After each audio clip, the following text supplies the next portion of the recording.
All right, so tonight on the Cliff Show, we've got Sean Van Horssen. One of my, actually just met him, so I've seen you. I actually used to work at the Ridge Okay. back in, shoot, that was 2017. Okay, I was there. You've been going there for a while, so I Yep. do recognize you from then. Yep. But Sean is, if you can't tell, pretty huge, dude. How much do you weigh? Right now, I was 227 this morning. So, Okay. I'm anywhere between 225 and 235, depending on Okay. if I ate good or if I Yeah. ate not good. Yep. So, Yep. So Sean's a bodybuilder here in Bozeman. Are you from Montana, born and raised? yeah. So, from a small town called Clancy, Okay. right outside of Helena, Yep. essentially. Yeah. Yeah. I'm from Montana, born and raised. So Right on. southeast Montana though, Ashland, Oh, I don't know where that is. tiny on the res down there. So Okay. it's like 500 people down that way. But Broadus, Colstrip, Miles City. Oh, okay. Kind I of know that. Broadus. Yeah. I went to school in Broadus, so Gotcha. that's the part of the state I'm from. But reason I want to have you on is because I got a lot of passion in health and fitness. I mean, I don't compete in bodybuilding, but I've done like Ironmans, marathons, Spartan Okay. races, the Ridge Run, things like that. So Yeah. I guess more endurance stuff is kind of what I lean towards. I think because my high metabolism favors that. Right. It's yeah. easier. You got the ectomorph. Yeah, body for going on. sure. But how did you? I'm really curious. How did you get started in health and fitness? Like, were you always? Because like, I'll give you an example. Miss or Kira or whatever, she like was never into sports. Like, she Gotcha. didn't do any athletics, nothing like that until she got into health and fitness. Like, what was your? Yeah. So I always played sports Okay. growing up. As long as I can remember, my dad was a big influence on me as well. Yeah. He played semi-pro baseball. Okay. So baseball Where was my at? main sport. Over in Indiana, it was before they had like a farm league. Oh yeah. So it was just all independent teams. Okay. They would play like prison teams and stuff, which was kind of crazy. He's got Nice. some stories. That's sweet.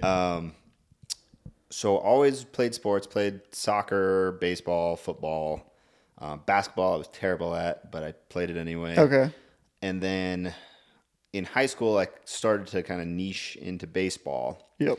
and fortunately got a chance to play in college. Okay. So I played at the University of Mary for a year. Where is the University of Mary? It's in Bismarck. Oh, So, North Dakota. yeah, not the Nice. greatest place to No. go live for a while, but met a lot of cool people out there. Had a good time. I did blow my knee out, so tore my ACL, MCL, Nice. and my meniscus all at the same time, and that pretty much ended my baseball career. What year in college was that? That was my sophomore year, Okay. and my freshman year, I actually went to Montana State.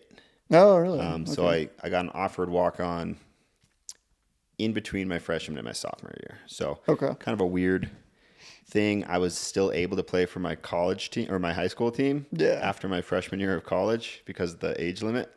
Oh, really? They changed it. Okay. And I qualified to play for the high school team. So that's what I did. Had a crazy good year and Yeah. then had some tape, sent it over to UMary, went there, blew my knee out, came back to Montana State, and that's when I got into lifting pretty seriously. Okay. I'd always lifted for sports. Yeah. So I'd been lifting since I was about 14. Okay. Started to take it serious when I was 18, and then started to take it like competitively serious around the age of 20. Mm-hmm. So I got into powerlifting, Yeah. did that for 2-3 years, sustained just kind of wear and tear from that, and then kind of just from 23 to 26, kind of just lifted to stay in shape, and I enjoyed it. Always loved the gym. What are like the?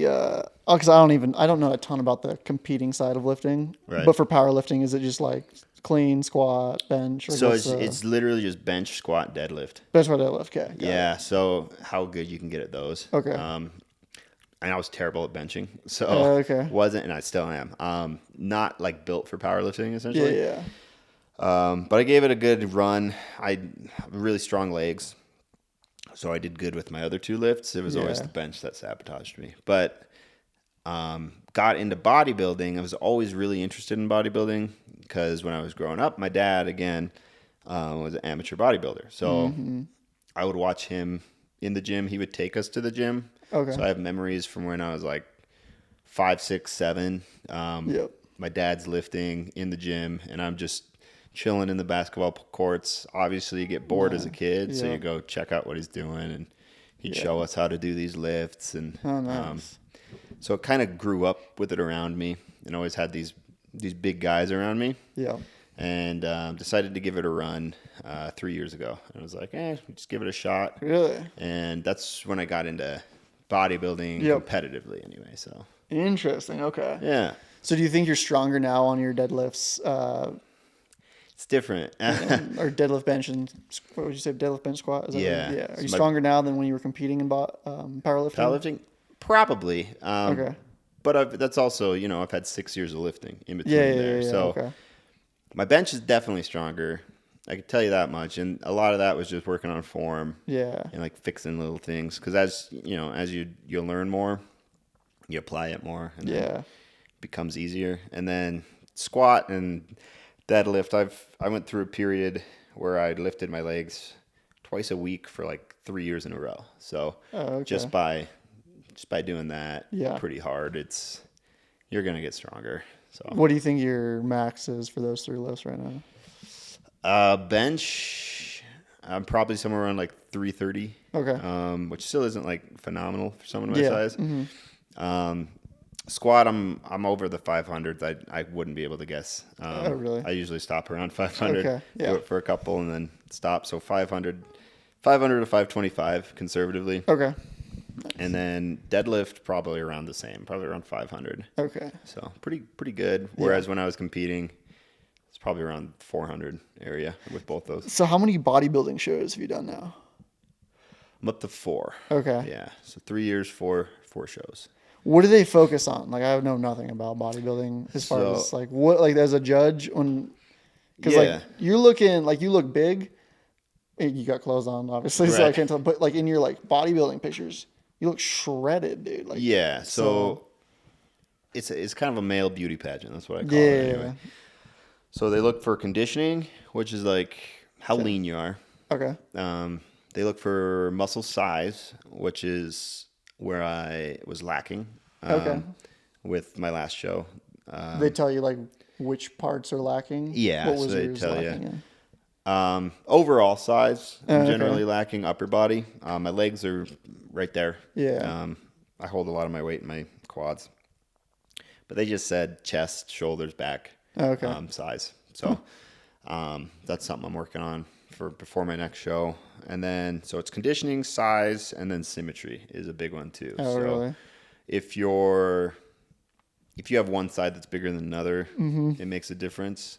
And a lot of that's how well you can hide it, because most people have some sort of imbalances somewhere. Right. I know I have a huge imbalance in my back from baseball, just like rotational Yeah. stuff, Makes sense. throwing, hitting. But you learn how to pose correctly. You learn how to hide it. And Okay. That makes sense. a lot of it's just showing your strong points and hiding your weak Showing points. certain angles or. Yeah, Okay. exactly. So Interesting. Okay. So how did you place in that last one? not great. Okay. Really? Yeah, so I did 2 shows this year. I Yep. did one in beginning of August, and that one was Colorado Cup, and I got second in that one, which was great. And that qualified me for the Nationals show. So the Nationals, basically the way bodybuilding works is you do a regional, and then you do a national. If you win the national, then you're considered a professional. Get your pro card then? Yeah. Okay. So I decided I wanted to try the national. That was kind of my goal for this year. Knowing I wouldn't place phenomenal, Yeah. thinking I would place better than I actually did, but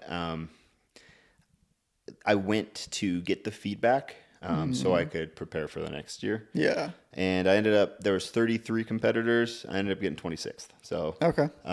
very last call out, center on the last call out, which is good. I mean, Yeah. I won the last call out, Yep. but it was the last call out. So Is there any money in bodybuilding at the stage you're in right now, or not really? no, unless you have like a huge Instagram following and Yeah. sponsors, Okay. you're not getting anything. So it's all on your own end. It's not from like Yeah. winning or.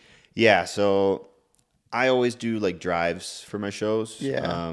Where I'll put I'll write thank you notes and like put people's names on my shirt, and I wear that shirt all weekend. Do that sort of stuff. But it's all, you're funding yourself essentially. Yeah, okay. And it gets pretty expensive at some point. How much does a show cost? Depending on where it's at. So nationals, you have your registration fee, which is about $200, and then you have to be an NPC member, which is another $100, and then obviously plane ticket, Airbnb. Yep. I got lucky with my Airbnb with some other competitors, but the host hotel was $600 a night, which is crazy. So yep. I found a Airbnb for $250 the whole week, which was nice. Yeah. And then just, your food and all that sort of stuff. So it ends up being a pretty hefty expense. Probably around, for nationals, it was about $2,000 total. Yep. And then for the Colorado show, it was probably about $800,000, which is a little bit better. For sure. Yeah. Yeah. So what's the goal? Because you got your coaching business where you do nutrition, as well as like training programs, training, right? nutrition, mindset. Okay. Personal, I have two different sets of goals, right? I have my business goals and my personal goals. Yep. My personal goals would be to eventually become a professional bodybuilder. Okay. Within the next 2 or 3 years. Okay, so sweet. that's kind of my cap. If it doesn't happen within 3 years, I'll take a step back from that and just focus on coaching. Okay. That's fine. Mm-hmm. But I'm at the age right now, and I'm young in the sport. Like I said, I've only been doing it for 3 years. Yeah. That I do have potential. And that was some of the judges' feedback. They said, you have the shape and the structure, you just need the size. And if you get the size, you'll be a professional, no problem. So it's just a patience game and doing things right. So. Is it a pretty full-time effort getting to that level? Like how many hours a day or a week are you putting into this craft of becoming a professional bodybuilder? So it really depends on how serious you want to take it. I'm taking it more serious than I ever have before. So you think about it, your recovery is important. So you have to sleep at least 7 hours a night, right? Food intake, super important. So what you're eating, how much of it, how many calories you're putting down, how often you're eating. So I'm eating 5-6 times a day. Okay, that's a lot. Which is kind of a full-time job itself. Yeah. I was going to say the meal part of it is a commitment in itself. And then your training. The training's honestly like the fun part that everybody can do, but it's the other things that kind of set you apart. So the sleep, the meals, even like the health supplementation, like the amount of magnesium I eat is stupid. What's the point of that? Like I know magnesium from like a sleep standpoint. Yeah, so but it just helps with muscle recovery. Oh, really? Okay. It really helps you relax. It allows you to transport nutrients to your muscles a bit better. How much magnesium are you taking? Like 1,200 milligrams a day, which is how many quite pills a bit. is that? Just 3. Okay. But I mean, most people, you take one before bed and you're good to go. Yeah. So Okay. I take one in the morning, one at lunch, and one at night. Okay. Yep. But it's 3 times more than, and then it's whatever you're getting in your food sources too. So. Okay. But the food part's probably the hardest part. As far as the commitment goes, and then the rest is kind of it's all part of the lifestyle of just being healthy. So that makes sense. Yeah, interesting. Okay, and you're married too? Married. Yep, just celebrated 1 year. Oh, really? Beginning of Congrats. October. Yeah, that's awesome. Is she Montana girl as well or not? She's a military child. Okay, so moved around everywhere. Yeah, she's nice. from the U.S. is what what we could say. Nice. Yeah, so does she help out a lot in these goals? Like help.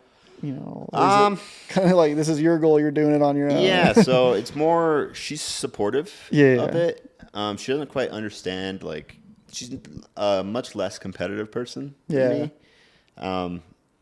So it is a bit different. Like she'll help me like when I'm getting ready for the competition, she'll help me, like I can't reach my back, so she'll help me shave and that sort of stuff. Yep. She doesn't like make me extra meals or that sort of stuff. She's like, that's your thing, you're doing that. But she doesn't have a problem with it either. She's very supportive. And then obviously if she ever wants to do anything, it's my job to be supportive of that too. So Dude, 100%. I like it. So how long have you been coaching? Because you have your coaching on your Instagram. You got that link there. How long have you been taking on clients as a coaching now? So in person, I was working at the Ridge. Were you a trainer there? Yeah. That's right. Yeah. So in 2016, I worked at the pit Okay. for an internship, finished up my schooling, got my certified strength and conditioning certificate, and then moved to Hamilton, Montana. Yep. So coached there for a year and a half, moved back to Bozeman, started at the Ridge, was there until 2020, and then obviously COVID happened. Right. So I started online coaching in 2020, but I also quit as soon as the Ridge reopened. Oh, okay. So I did like a 6-month stint then. Uh-huh. And then I had a couple clients that I've, kept on throughout Yep. the years online. And then July this year, I put in my 2 weeks at the Ridge and started doing coaching Nice. more seriously online. And the goal is to make it my full-time job. So, Okay. yeah. What kind of spurred on the 2-week notice of the Ridge? Was it like, I want to do this, like it's about time I do it, or? A couple things. I'd been thinking about it.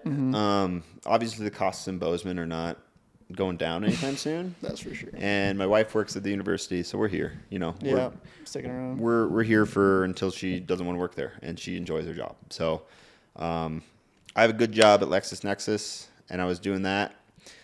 And the Ridge, I was working in the evenings, so part time there, and they wanted me to have more hours than I was currently getting. And I didn't want to put the effort in to do that because I was already stretched pretty thin with bodybuilding prep. I was in the middle of getting ready for my show, and that takes a lot of time when you're. Yeah. I was like 3 weeks out, so in the middle of prep, I was working on. I had a meal prep company at the time, so Oh, really? I was doing meal prep for other people. Dang. So I had 3 That's a lot of jobs, work. and I was thinking about it. The percentages, I was making a lot more money online coaching in 2020, so it just made sense it was time for me to move on. And there was a change of management there. And the way things were headed work environment wise, I wasn't super stoked about. Sure. No, So I just kind of was like, instead of trying to tough it out, it'd be better for me to just go on my own and do it that way. So. Is there good margins in meal prep company? Was that decent or? No, that's why I shut it down. Okay. I enjoyed it. I really enjoyed cooking. Yeah. I worked in a kitchen for 7 years. Okay. Nice. So I love the craft of cooking and prepping food. The margins were not great, especially with the rising costs of food. I tried to keep my costs stable and reasonable. Yeah. But the food costs kept going up and my prices stayed the same. Yeah. So eating into that. I told my wife it's pretty much beer money. You get like $120 a month is not gonna make a business flourish. So yeah, that makes sense. Dang. Okay. So then you also have a podcast. Yeah, I just started doing this. Yeah, in what, last month? Yeah. That's what I thought. Yeah, okay. Same as me. So yeah. It's what, Tuesday Thoughts? Is that what it's called? Tuesday Thoughts. Yeah, it's honestly it's really short form. Yeah, I listened to a Super couple simple. episodes. So. Yeah, it's just me basically like going through my thoughts. Some of it makes sense, some of it doesn't. Yeah.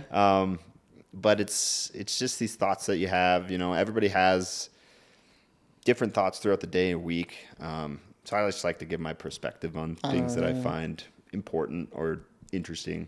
Yeah. And I try to keep them under 10 minutes. Is there an agenda like, all right, this week I'm doing this, or just kind of whatever you have going on? Whatever's going on, man. Like, I don't want to structure it. I only want to do it for fun. So yeah, that's what I'm doing. I like that. Have you wanted to do a podcast for a while? Yeah, I had one rolling with one of my buddies a couple of years ago. 2 years ago. We started one. It was, man, I can't remember what it was called. But we did it weekly for a while. And it was more based on masculinity. So, oh, nice. Kind of where we're at currently. There was some politics involved, not like super political, but it was more based on like the state of the masculinity in America today, which was really fun. Yeah. But we both just got really busy and it fell out. So interesting. Yeah. And then, obviously we're here doing this one. And then I do some with Brandon Clark every now and then. I watched a little bit of that one. Yeah. So I go around. I like doing podcasts. I like talking to people. So Yeah, no, I can see. I really like so I've read a lot of books like The Way of Men, The Art of Masculinity. okay, yeah. You know who Stefan Aarnio is? I don't. So Stefan Aarnio, he died in 2020 from colon cancer that came back, but he's 36, 37. Gotcha. Real estate investor in Canada, but he wrote these books called Hard Times Create Strong Men. Okay. And it's a series, but pretty much the reason he wrote it is he went to the jungle to fast for 40 days to kill his cancer in Costa Rica. And when he came back, his whole company was like in disarray. Like he always says, like, all my salesmen, like, you're not my boss. I don't work for you, blah, blah, blah. And he was like, where did all these boys come from, essentially? Right. So he just wrote this fat 1,000-page book called Hard Times Create Strong Men, which he'd written or read and written a number of books before that. Stephen Aarnio. Stefan Aarnio. I'm gonna look him up. So hot take, what do you think the state of the world is for men? I mean, I think I love philosophy. Yeah, and same. I sit in the stoicism party quite a bit. So Marcus Aurelius, Seneca, obviously Epictetus, yeah. and Seneca. Yeah. And so I do think the hard times create men, and we're in not a hard time right now. Yeah. So it's pretty easy to see, especially looking at social media and media outlets, that things aren't like they used to be about 10, 15, 20 years ago. And even in our childhood. Yeah. Because you're 26. Yeah, in a couple days here, Yes. but yeah, 26, yeah. Well, happy early birthday. Thanks. So, like, even growing up in the glimpse of the 90s that you got, you could see there's a lot more toughness that was pushed almost. For sure, yeah. And even because my big brother has a kid, and watching the other kids interact with her compared to how she was raised, it's very different. So some kids are very, very much whiny, and that's normal with kids. Right. But there are other kids who you can see are being raised to be a little bit tougher. Yep. And I think what we're losing in this day and age is that it's okay to struggle. Yeah, for sure. And that's where we're at with the state of men is nobody wants to struggle. But struggling is what creates your character. Yeah, for and sure. without character, then there's no substance to we're not really doing on, ourselves justice as far as making this world a better place. We're just becoming leeches and whiny, which is unfortunate. No, 100%. And in that book, Hard Times Create Strong Men, there's a cycle. So he said, like, the world goes through 80-year cycles because that's usually when everyone dies and things repeat themselves. 80 year, yeah. So they're 20-year quarters, so 24, 60, 80, and it's hard times create strong men, strong men create good times, good times create weak men, and weak men create hard times. And like in the book, there's a graph of like the years, and in 2020 started the 20-year cycle of hard times creating strong men again. Okay. So have kids within the next 20 years is what you're saying. Yeah, exactly. Because this is, I mean, essentially these next 20 years, if history does repeat itself, which it usually does, is going to be a time of creating strong men, which means that we don't have any strong men yet. Right. We're in a time of weak men right now, for sure. And I think it's very visible. So yeah, I would definitely agree. So in your bio for Instagram, it says you coach high achieving, or is that what it is? High achievers, right? High achievers, yeah. Okay. How do people reach out to you, or do you like reach out to them? How is like that? Both. Okay. So the reason I put high achievers is I want people who want to better themselves. Identify with that. Right. Okay. Yeah. I want people who are trying to not just better their life for surface reasons. Right. I want them to better their lives for things deeper than just looking good, or things deeper than, the vacation they got planned in 2 months. Yeah. So my style of coaching is a lot different than your typical, here's your diet and go. Okay. I teach people how to, it's slower. So right. The weight loss is slower, but it's sustainable, right? So I shoot for 1 to 2 pounds a month or a week is all. Yep. which is conventionally like I could make people lose 5 pounds a week if I really wanted to, but it's not sustainable. Yeah. So I want people to, They'll relapse if this. yeah, like that, is what exactly. you're saying? Yeah. I want people to, when they get done working with me, I have a 3-month program. When you're done working with me, you should know how to do all this yourself. Okay. So it's educational, and you have to be pretty motivated to learn. Right. And that's why I put high achievers, because these people are people I know will put the effort forth, and people I know will ask the questions that they want to, instead of just make excuses about why they're not doing the correct things. So, what do you charge for a 3-month package? really just depends Really? on what they're after. Top premium package, which is like everything, is about $3,200. Okay. Just it's a big chunk of change, but Yeah. at the end of the day, if you look at what you're paying for a personal trainer a month, Right. and you're getting less than what I'm offering you, it's about $1,000 a month if you're going 3 times a week. So that's kind of what I base my price on. And then obviously, if you want less than the full package, there's tiers to it. Yeah. I am running specials like constantly, so hardly ever is it actually 32. Yeah. It's usually around 24, which is, it's fair, but it is pushing the price point a bit. So Yeah. I mean, I think I forget who this guy's name is. He's a black guy. He's a Christian business guy because he preaches on like Christian. The reason I know he's a Christian is because he preaches on like biblical beliefs based in business, essentially how to like okay, 10x your business with biblical beliefs, or whatever. And he was talking about how he has like 100 spots. He had like 10 left. 150 grand is what he's taking. And he's taking like 90 of these 150 grand for his like 7 and 8 figure earners to like whatever 10x their business as his business coach. And I was like, oh my gosh, dude, he's selling courses, he's selling books, and he's also everything between and 150 grand for times 100. You know what I mean? Yeah. And I was like, wow, I'm probably undercharging on so many things. Yeah. That was one eye-opening thing. So I paid for a business coach. Yeah. And it's a big investment. How much did you pay? Because I used to pay for a business coach. I paid 16 grand for 4 months. Okay, that's more than I paid. Yeah, it is expensive. Yeah. And the only reason I paid him that much is because in 2020, I started doing online training. He started in 2020 as well. Oh, okay. And I kind of saw him like social media, and I followed him because I was like, oh, this guy's got some good ideas. Who is it? His name's Tanner Chittister. Oh, yeah. Mm-hmm. Yeah, so I was watching him kind of through the years. And in 2020, I hired a business coach. I think it was $3 grand for 3 months. Okay. Yeah.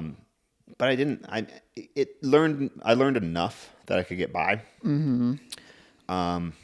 But I watched this guy grow from making about how much I was making to making $100,000 a month. Yeah. And I was like, and he's doing the same exact thing I'm doing. Like his niche is my niche. Yeah. So I was like, okay, I'll start paying attention to this. And then I saw that he's coaching fitness people now. So I was like, all right, I've seen him do this.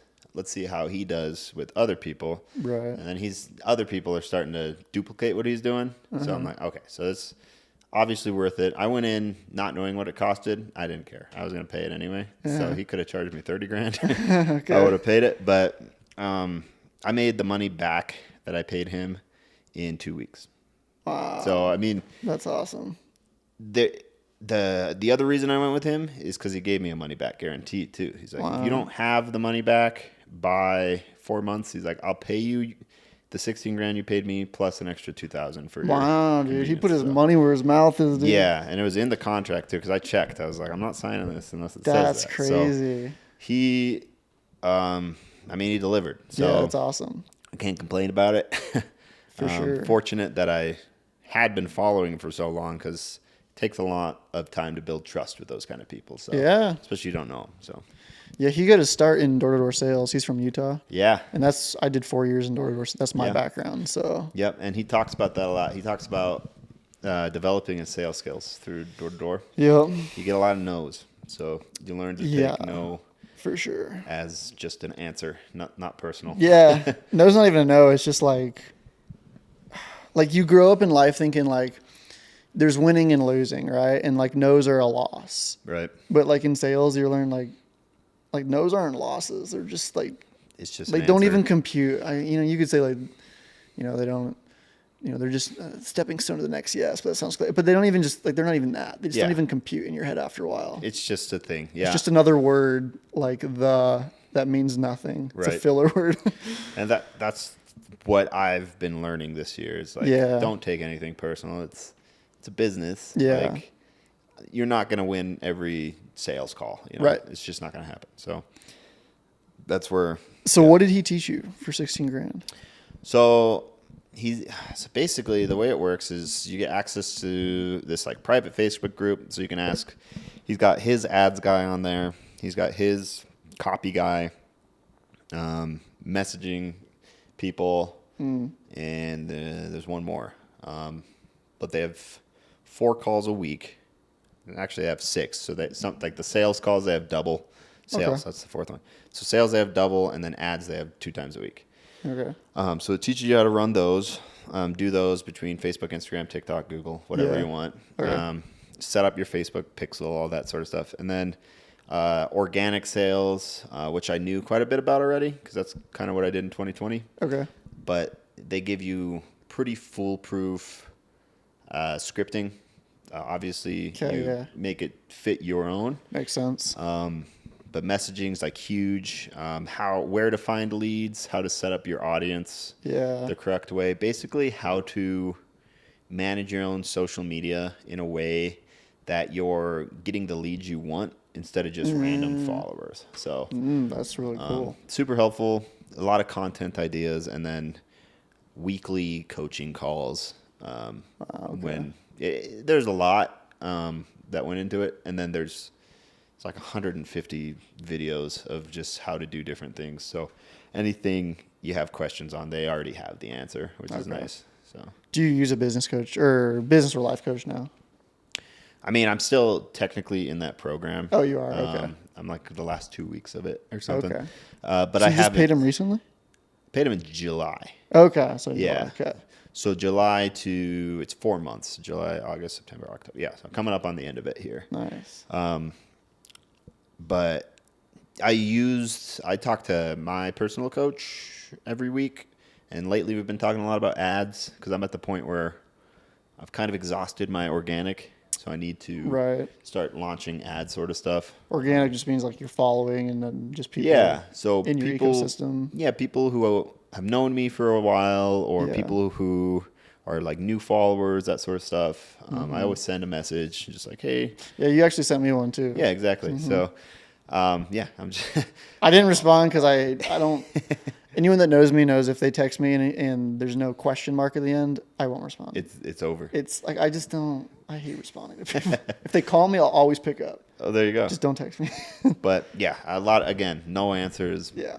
Just null in my head at this point. So I just message everybody like who follows me.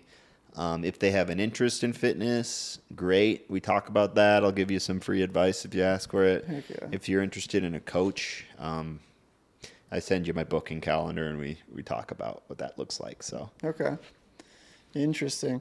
So have you? One thing that I think would be great, and I think would pay dividends, especially for this podcast, is just hiring. Have you ever heard like VAs, like virtual assistants, and hiring a VA to do content creation, like clip everything, create things, and because I feel like that's like, how did you grow your Instagram? Like, what was the main growth for yours? Because you're at like 5,300 right now. So recently, in the past couple months, I've had those reels that have like the subtitle text on it. Yep. So I make those. Yep. I edit them myself and do all that. Those like exploded my following because a couple of those went viral, I guess. Like a couple. Yeah. I don't know. Like 50 to 90,000 views or whatever. Uh-huh. So you get a bunch of people from that. And then the thing that I've been doing lately, because I've been pretty lazy with my content creation, is just engagement. So I'll go click on a bunch of people's profiles, like their stories and that sort of stuff, and leave a couple comments. Yeah. You get some followers from that. But just consistency is really what's kind of gotten me most of Yeah. my following. Yep. I was talking to my business coach today. I do think someone bought me like 150 to 200 followers. Really? Because I randomly just got like, because you can see where your followers live. Right. My India and my Russia just went Through the roof. through the roof like Okay. over the past 2 weeks. So I've been going through and unfollow, like making it so people like that I don't recognize or people that all showed up at once, I just unfollow, like make sure that they're not following me because Oh, remove them it as a follower. skews your metrics. Oh, does it really? Yeah, it just like as far as who I want to see who's following me legitimately, Sure. not bots. Do you know if it messes with the algorithm? Like if it's seeing It might. people? So Okay. I'm not entirely sure, but your engagement numbers are super important. So like right now, my engagement numbers are probably like 5%, which isn't Interesting. great anyway. Okay. Yeah. So if I get more people who aren't engaging on my content, Yeah. they're just there, it just drops it. No, I feel you. 80% of people that watch this don't subscribe, so I get it. Yeah. Like 80%. Subscribe. Yeah, there. I know, seriously. All my friends. That's crazy. So the goal for you at this point is to spend the next 2-3 years to get that pro card, and if not, just really focus on the coaching business. Yeah. Where's the coaching business at now as far as how far, like, are you focused on growing it to where you can move away from your other job? Right. Or do you want to keep that other job still? Like, what's your... So the goal is, so initially the goal in July was to have it to a place where I could quit my job in December. Okay. Not looking realistic. So goals adjust, which is a great thing. Right. For That's something I me. want to talk to you about. Let's recap them later. But For sure. So I've adjusted that to when it's kind of a loose goal. I'd like to have it by March. Okay. But it's whenever I make a set amount per month. Yeah. Whatever I'm netting, whatever I'm comfortable with that amount per month, then I'll consider quitting LexisNexis. The problem is the stability of having a 9-to-5 and then Right. the benefits. So like insurance and 401k and all that Yeah. stuff. So it's a tough decision. It'd have to be worth it for me to quit. That But makes if it sense. ever comes to a point where I'm making enough not doing my 9-to-5 Yeah. and it's stressing me out, I'll just quit. And it's not a huge deal. Yeah. So, Nice. Do you, with your coaching clients, do you work on goal setting? yes. Like, not just like, let's pick a goal, but like the art of goal setting. Yeah. So Okay. I have my master's in sports psychology. I Oh, don't know nice. yeah. So I love psychology. a lot of what I do with my clients is one, habit breaking and habit forming. So a lot of being out of shape is having bad habits. So we do Right. a lot of that. And a lot of that spawns with setting goals. Okay. So what I like to do is I like to walk people backwards. So especially business-minded people, you have your 5-year, 10-year, 20-year plan. Yep. We get your 20-year plan. That looks great and dandy. How are we going to get there? So we walk backwards from that Okay. all the way up to like a month. So Okay. you have a month goal to do this because that pertains to the 20-year goal. Right. Okay. So I do the SMART goal system. Yep. I don't know if you've heard of that Yep. yet. So specific, measurable, adjustable, Realistic, and time. Yeah. Right. Time So specific. I do that, which is why I was like, goals are adjustable. This is it's Yeah. a good thing. Mm-hmm. I do that with most of my clients, and then I also do the long-term, short-term. Make them set 3-month goals, 1-month goals, and then 6 months, year, and then 2-year goals. Okay. Nice. Go through how to do that, how to set that up. Mm-hmm. But I think it's very important to I think so too, have man. a Like, vision. Yeah. I've been in the self-help industry for quite a while. I mean, like, I dropped out of college and got, like, my first business book was like Gary Vee when I was like Gotcha. 20 years old or something when I dropped out of school, or I was maybe 20 or 19, I can't remember. But getting into the sales industry, I've seen like a lot of people speak. I've seen Ed Milet speak, Tim Grover speak. You know, I've done an Ironman with James Lawrence, who's the Iron Cowboy. Like the door-to-door industry is oddly filled with like some incredible people. And a lot of them because they did door-to-door back in the day, so they have like a special tie that they always kind of Right. give back to the door-to-door community. Yeah. But anyways, just to kind of like touch on goals, we always like get big on, like me in the past, setting like this big challenge. Like I'm doing this for 30 days or 75 hard or this, whatever. Right. And as soon as like one thing falls out of place, the whole goal is done. Yep. Because you gave yourself no leeway for life to happen, for sickness to happen, for death, like for anything. Yeah. So one thing I've been doing recently, tell me like your sports psychology opinion on this, is I have like a Google Docs where I'm like, essentially I'm not making a hard goal as far as like I need to do this 30 days. My big thing right now is for the last 3 weeks I've been doing a cold shower every day. Okay. Yep. If I'm sick, I can miss it. That's fine. Right. And I've only missed one day without giving me the ultimatum that I can't miss a day. Right. And then like I read my Bible every day in the morning, but if I miss a day, it's fine. It's like the idea of I want to make a change, but if I miss a day is fine, has kept me wildly consistent. Yep. Is that Yeah. proven? Well, it just makes sense. Yeah. Because if you self-forgiveness is often something people have a hard time with. Yeah. And that's something that, I mean, I had a hard time with it for a while until someone explained it to me like this, which is how easy are you to forgive someone who's late to something or Right. somebody who wronged you in some way, but you know, they're close friends. So Yeah. generally pretty quick to forgive. But let's say you're on a diet and you have, you eat pizza. Yeah. You're pretty hard on yourself. I mean, you feel guilt, you feel shame. Yeah. Why don't you feel that way about your friends? Yeah. So That's a if good you're point. treating yourself worse than you're treating other people, you're doing yourself a disservice. That's a good point. And that's something that resonated with me. And since then, I've been a lot more forgiving Yeah. of myself too. So I think allowing yourself to fall off track Yeah. and saying, that's okay, let's get back on the horse tomorrow Yeah. is much better than falling off track, beating yourself up about it, and then not getting back on track. Yeah. Because that's generally what will happen otherwise. Yeah, and I've read a lot about that too. Like, like we're always kinder to other people than we are ourselves. Yeah. Like if someone else does something, it's like, it's all right. Like, good try. Like, let's get it next time. Yeah, If yeah. we do it, like you idiot, you Yeah. just like cuss yourself out in your head. Right. But since doing like these, essentially, it's like an ongoing habit change. It's not a challenge, it's a habit change. Yeah. Yeah. My like internal dialogue in my head's been a lot nicer to myself. It's been Yeah. like, hey, it's all right, you got this. Like, let's keep going. Like, it's been more encouraging and less like demeaning. Right. Yeah. Once you realize, and that's another reason why I coach sustainability. Yeah. Instead of just like a 90-day diet. Because once you realize that this is a lifestyle change, Yeah. as opposed to just there's an end, and once we get to that end, we can go back to the habits that we had.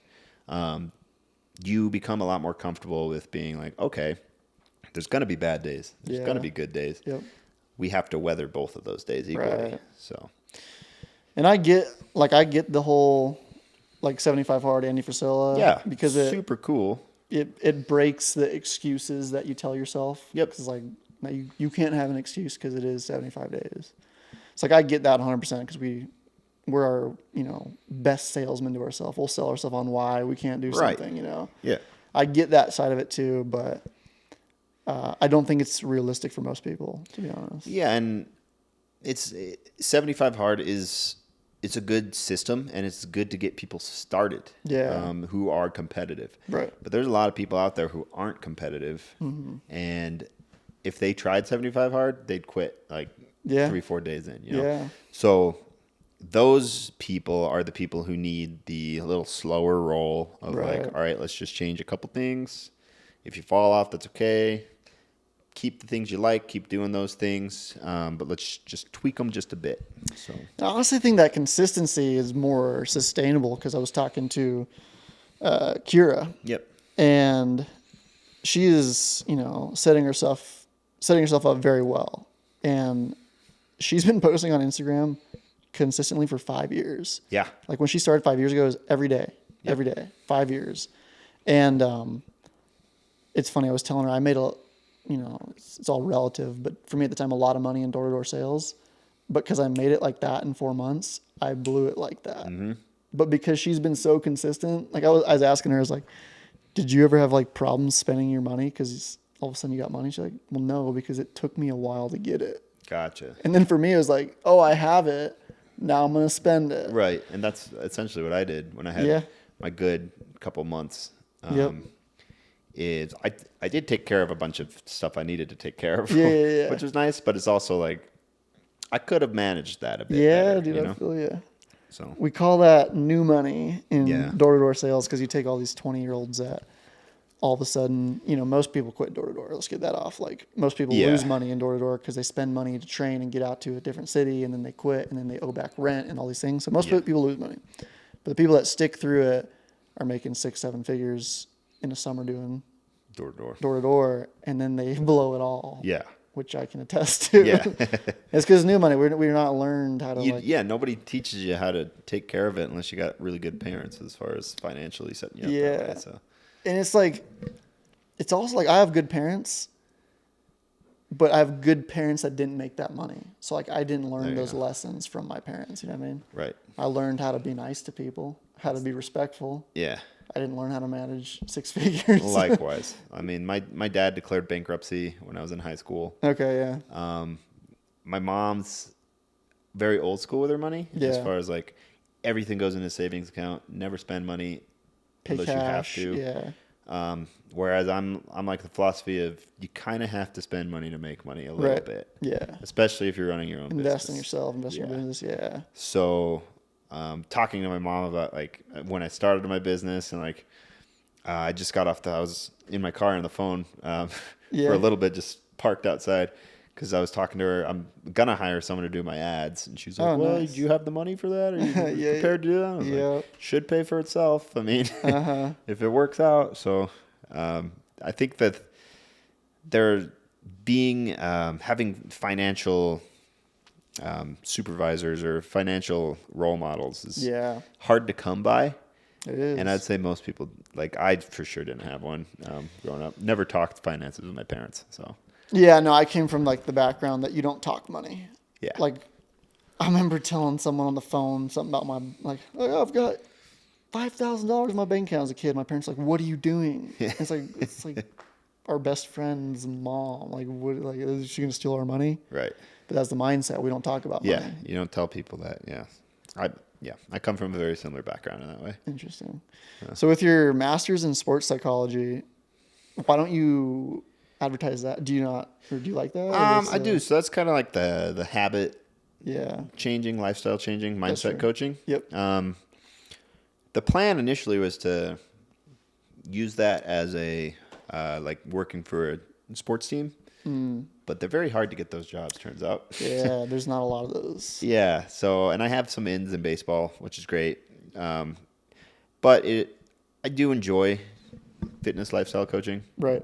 and I can use my mindset stuff that I did learn through my master's program, doing it as kind of like an added bonus to my clients. Okay. I do have the qualifications to coach people through confidence, motivation, injury rehab. Like, so when you get hurt, Yep. generally messes with your head too. Goal setting, all that sort of stuff. I do have the training, so if you're like not motivated, Right. there's things I know that can help Interesting. find motivation. And if you're not confident in yourself, there's activities I can show you or tell you that will help boost your confidence in the long run. So it's kind of using it, but not as much as I thought I would. Yeah, that makes sense. I can't remember what your Instagram. There's something in there in your Instagram that says inaction equals, or what was it? Yeah, inaction. What does it say? It's like something about procrastination, right? So Let me see what it exactly let me says. pull it up. It's been a while since I've looked at my own Instagram bio. Because okay, here we go. Let's see. Inaction impedes progress. Yeah. Okay. So essentially, that just means don't procrastinate. So from a, psychology standpoint, everyone can be like, just quit procrastinating, get after it. But like maybe a deeper look into it. So I'll put my buddy kind of on blast. He's the Jack I was telling you. Gotcha. Great guy, hard worker. He did sales with me. I recruited him to door to door, did all that. He's pretty dang fit. I mean, like, Yeah, he looks like a fit kid. You showed me some pictures. yeah, like, so his, I I mean, he's been lifting for. I mean, he's like 5'8", 5'9". Probably gonna kill me for saying 5'8", but say 5'9". 5'10". 5'10". He can bench 300 pounds. Okay. Super lean. Yep. Can run a marathon like that. Yep. Like we did the Ridge. We ended up doing 22 miles a few months ago. Right. Big into serve, like just like a big fitness, like adventurer. I don't know, like he's just like Outdoorsy guy. And like this is this is what he looked like. He's he's a fit guy. Yeah. Fit kid. Fit kid. He works at a detail shop in town right now. Okay. And he really wants to get into the online coaching industry. Yeah. And I always give him crap about like, dude, quit. Like he wants to quit, but he's procrastinating quitting. Right. But he really wants to be in health and fitness or online coaching. Yeah. What do you think for him is like the biggest thing just to get him to make that? Like what's impeding his like? I think it comes from a fear perspective. I mean, a lot of the reason why we don't act on things is some sort of fear. Yeah. And I know for me, this is going to sound weird, but I'm sure I know for a fact other people suffer this too. Yep. But a lot of people have fear of failure. I've never had a fear of failure. Yeah. I think that comes from growing up as a baseball player because, you're successful 3 out of 10 times and That's a you're good point. considered amazing at baseball. I had the problem of fear of success. And talk about that. Yeah, so I would intentionally procrastinate things to the point where I would do them at the last second and not put as much effort in because I was afraid of what happened if I did better. So, and I'm still working on this. There's days that are better than others. But now that I've noticed that, I'm doing this because I'm afraid if I do well at this, what's the next thing I'm going to do? So it's almost like a fear of success leading to the fear of the unknown. Dude, I resonate with that because like growing up in Ashland, Montana, right off the reservation, no one's doing anything with their life down that way, Right. I mean, there's ranchers that are hustling, but like that kind of the reservation world, it's a lot of poverty, it's a lot of things. Yeah. And I grew up in a good household, but I think like me having success in sales and things like that really mess with my head because it's like almost like I don't deserve it. Yeah, that's part of the deal. The other deal, and I'm sure you were raised the same way, is like be humble. Don't talk about how good 100%. you are at certain things. Yep. Make sure that like you're helping other people out. And that's a good thing to be raised on. Don't get me wrong. But there's a point where you start to talk to yourself where it's like, that was a good thing we did, but we can't be too happy about that because then we're going to be braggy and then we're cocky. And then once we're cocky, nobody's going to like us anymore. So it's almost like a fear of... That was bred out of me. Because I remember my grandma got me a shirt in basketball and it said, "Damn, I'm good." And I was like, sick. And they're like, "No, you're not wearing that." Yeah. And like, no, there was no ounce of like cockiness that was allowed really. Yeah. So Same way. Like, I mean, my dad was my baseball coach forever. So I always felt like, I had to be the role model. I had to be like the team captain. Yeah. I didn't want to be too flashy. If you wore a backwards hat anywhere between like the ages of 6 and 18, my dad would have just knocked it off your head. Oh yeah. So like, tough to be bragging and cocky in that kind of environment. Yep. And that stuck with me. And now it's to the point where if you are selling in the business that I'm in, you're selling yourself. Yep. As a coach. 100%. So I kind of have to talk about my accomplishments. So it was getting over that has been tough. That's big, yeah. And I'm better about it now. And like, I know there's situations where I don't have to do it. And there's situations where it makes sense to talk about your accomplishments. Yeah. And there's situations where it's like, all right, I can be normal, cool Joe Sean over here. Sure. But getting over that was huge for me. So the fear of success and then the fear of the unknown is something that I still struggle with as far as like, all right, I get to this level in my business. How do I manage that? What do I do next? What happens when I get to the point where I have enough clients that I do have to quit my day job and I might have to hire people? You know what I mean? Makes sense, yeah. So that's that's kind of what I've been struggling with now. But as far as your buddy's concerned, Yep. I think it's like just a fear of one, no stability. You're losing stability when you lose a 9-to-5 job, Yep. which kind of sucks. You're betting on yourself, so you have to be really confident that you're ready to go. Yeah. And I don't know enough about his background in fitness, but if he's No like certificates or anything, just a long background and yeah, I guess like YouTube University, Podcast University, doing his own research, things like that. right. So I guess the first thing I recommend is getting some credibility behind his name. So maybe getting a certificate or getting something that says, "Hey, I know what I'm doing." Yeah. So that goes a long ways. For sure. And then 2 is just getting that experience. So basically the first year of my coaching was all done really cheap. It was like super cheap prices for everybody. That makes sense. And I have a buddy who's doing that right now. I asked him what he's charging a month because he's a really smart dude, but he's charging like $100 a month for his clients. And I'm like, dude, you can charge like quite a bit more than that. He's like, I just want the experience. Because Okay. he's I very like it. new into this. And I'm like, okay, Yeah. that makes sense. Because I was charging about $150 a month when I first started. Okay. So getting that experience is invaluable. 1, you see if you like it. Makes sense. Coaching has a huge burnout rate. Okay. If you don't like it, you're not sticking with it. It's kind of like door-to-door sales, right? Yeah, 100%. If you don't like it, you don't like it. Yeah. And then 2, you build that credibility. The word of mouth starts to go.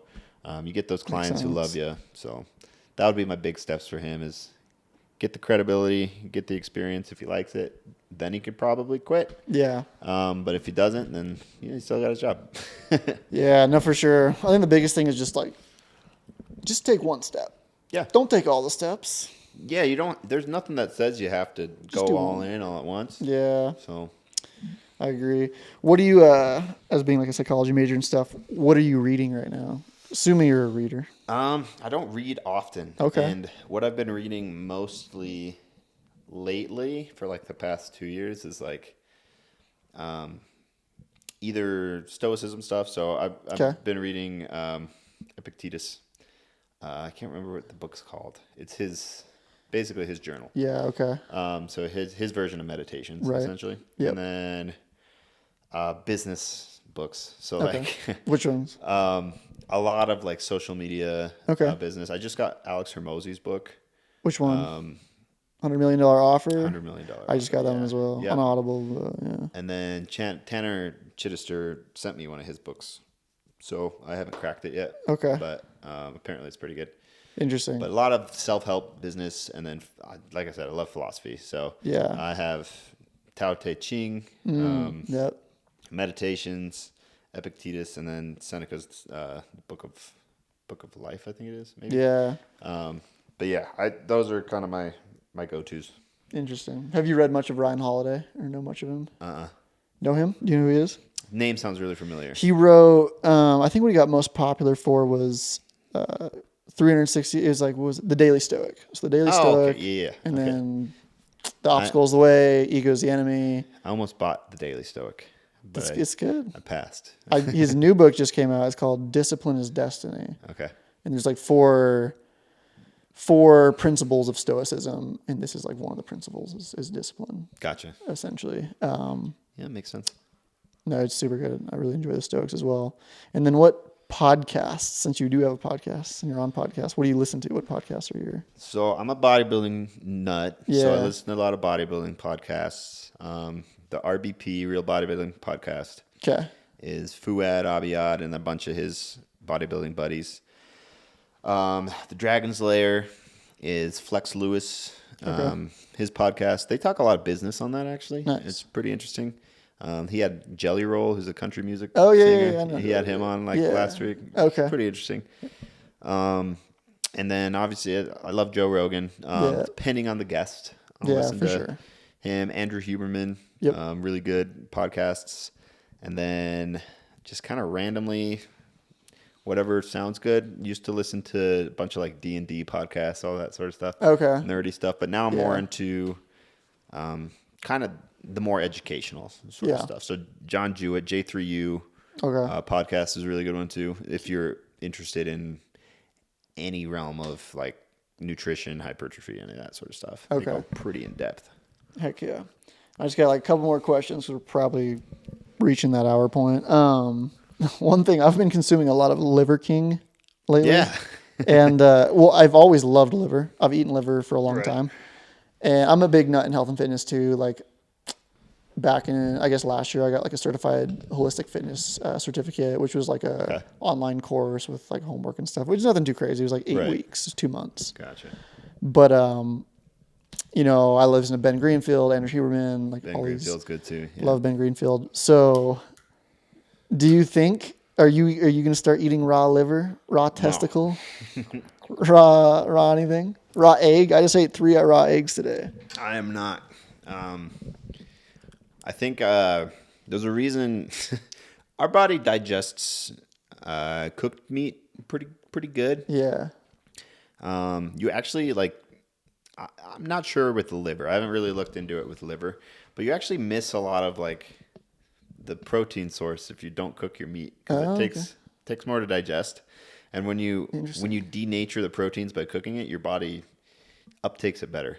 So if you're just eating like raw steaks, you're actually missing out on a lot of the nutritional value, which is what it is. You just have to eat more of it to get what you would with cooked food. Oh, wow. I imagine organ meat's probably a little different. Sure. Because liver is like super rich in nutrients and A little stuff. more nutrients than just protein and stuff. Yeah.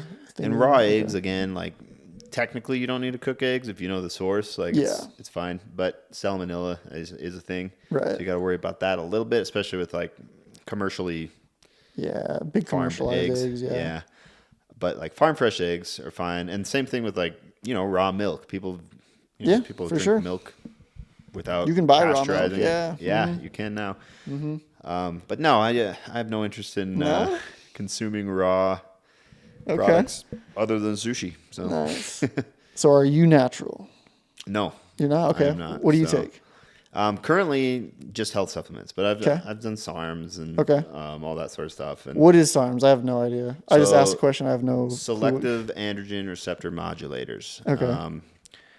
And essentially what they do is instead of putting extra hormones in your body, Yep. it just opens up your androgen receptors. Oh, wow. So you, instead of being able to take like one, this is like super layman's terms, but if your body was able to take 100 testosterone molecules an hour into your, let's say you're working on your shoulders. Yep.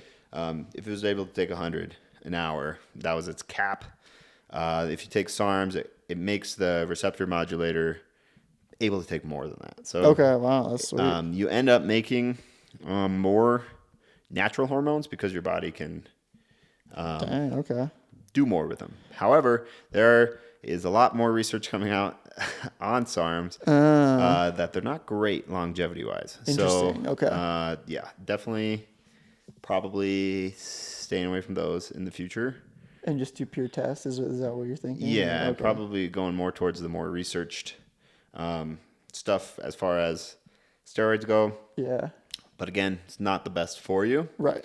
And that's, it's a conversation I've had with my dad and my wife.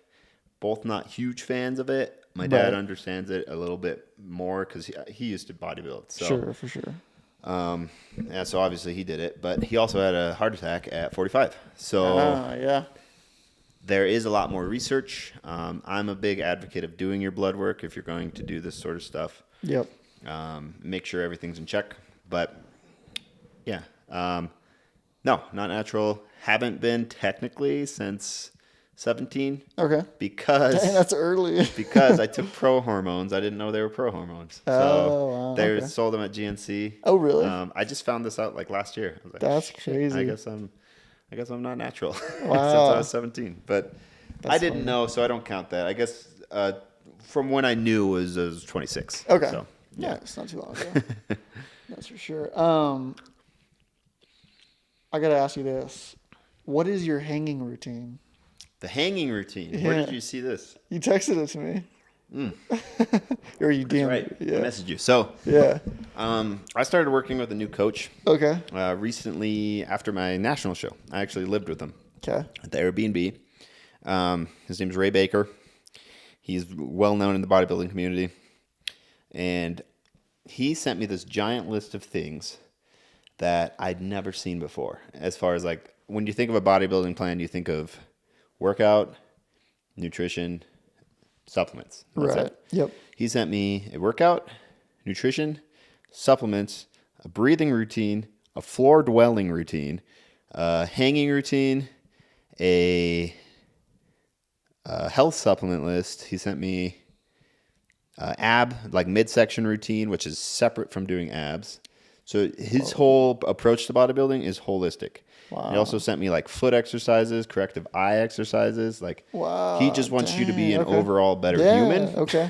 That's like sweet. a better mover, which is cool. Yeah. 'Cause I've never seen that in a bodybuilding sense. Yeah. But the hanging routine, what he does is he has you start by hanging with your feet touching the floor. Okay. And just kind of hanging and stretching. Yep. A lot of people who sit in chairs all day, or a lot of people who aren't, pretty sedentary people, Yeah. have shoulder issues because you're not using your shoulders, Makes sense. and your shoulders are very dynamic. Yep. So hanging will stretch them out.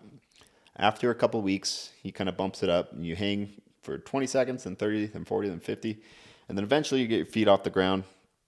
And what he wants you to do is, instead of just passively hanging, he wants you to like pull your shoulders down and hang in that Like your position. Where your scapula shoulders are okay. strong. Yeah. Your muscles are activated, and you're hanging there for just 50 seconds. And I challenge anyone to try that. It's tougher than you think. Okay. 50 seconds. I'm gonna is a do it while. tonight. Yeah, I mean, it seems like not that much time, but you do it 4 times a Yeah. week.